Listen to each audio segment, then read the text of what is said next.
آج ارشد شریف کی شہادت کو 25 دن ہو گئے۔ شہادت سے پہلے ارشد شریف پر 16 ایف آئی آر ہیں۔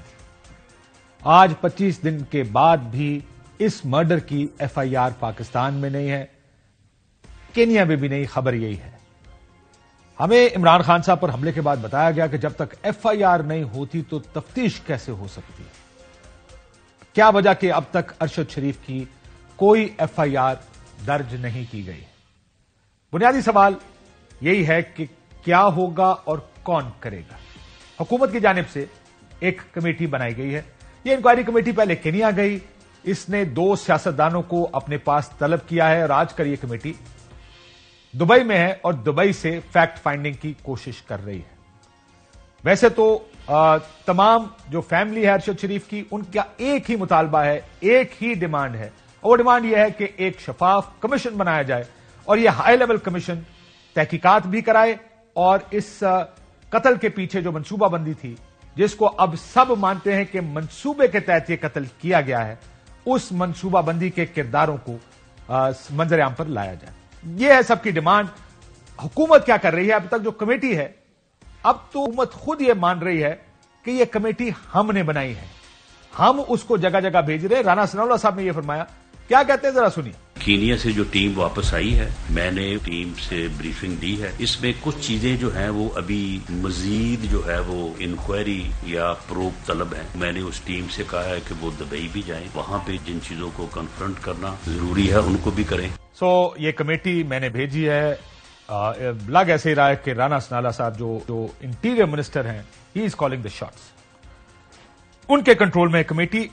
یہ یاد رکھیے کہ 16 ایف آئی آریں ارشد شریف شہید پر ان کی شہادت سے پہلے ہوئی، اور اب جبکہ ان کی شہادت ہو چکی، ایک بھی ایف آئی آر نہیں کی گئی۔ وہ 16 ایف آئی آریں کس نے کی تھی؟ بہت مواقع پر تو جو ایف آئی آر کی گئی، جس میں سیڈیشن اور غداری کے مقدمات اور الزامات لگائے گئے ارشد شریف پر، اس کو اونرشپ دی رانا ثناءاللہ صاحب نے پریس کانفرنس میں۔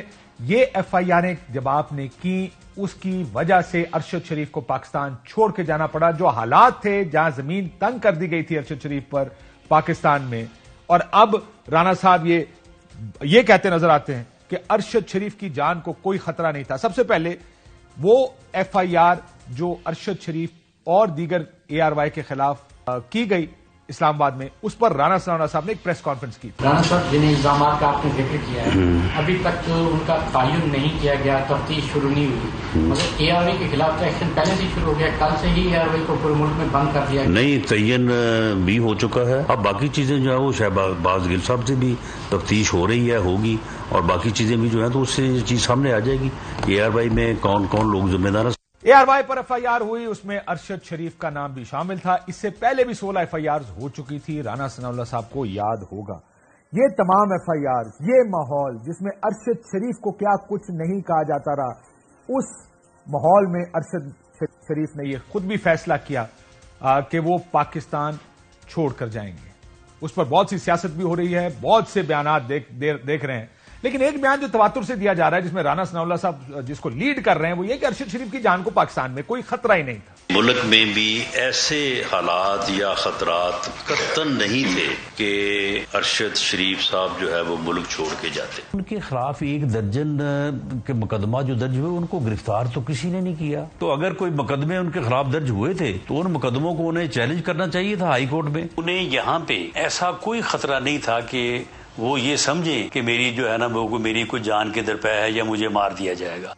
ارشد شریف ہائی کورٹ گئے، کن حالات میں گئے یہ بھی ایک سٹوری ہے، اور ہائی کورٹ میں جا کے انہوں نے سٹے بھی لیے تھے بہت سی ایف آئی آر پر۔ میری سمجھ سے باہر ہے رانا ثناءاللہ صاحب کیسے یہ بار بار آ کے ٹی وی پر کہہ سکتے ہیں کہ ان کی جان کو کوئی خطرہ نہیں تھا۔ اگر صرف خطرہ جان کا نہیں، دیکھیں کوئی شخص بھی جس طرح کے حالات پچھلے کچھ عرصے میں ہیں، کون چاہتا ہے کہ اس کو اٹھایا جائے، اس کو ننگا کیا جائے، اس پر تشدد کیا جائے، اس کی ویڈیوز بنائی جائیں؟ کوئی نہیں چاہتا کہ اس کے ساتھ یہ ہو۔ ضروری نہیں کہ جان کا خطرہ ہی سب سے بڑی چیز ہو، ایک انسان کی جو بنیادی ڈگنیٹی، اس کی جو عزت نفس ہے، وہ بھی اس کے لیے بڑی اہم ہوتی ہے، اور کوئی نہیں چاہتا کہ اس کے ساتھ یہ کچھ ہو۔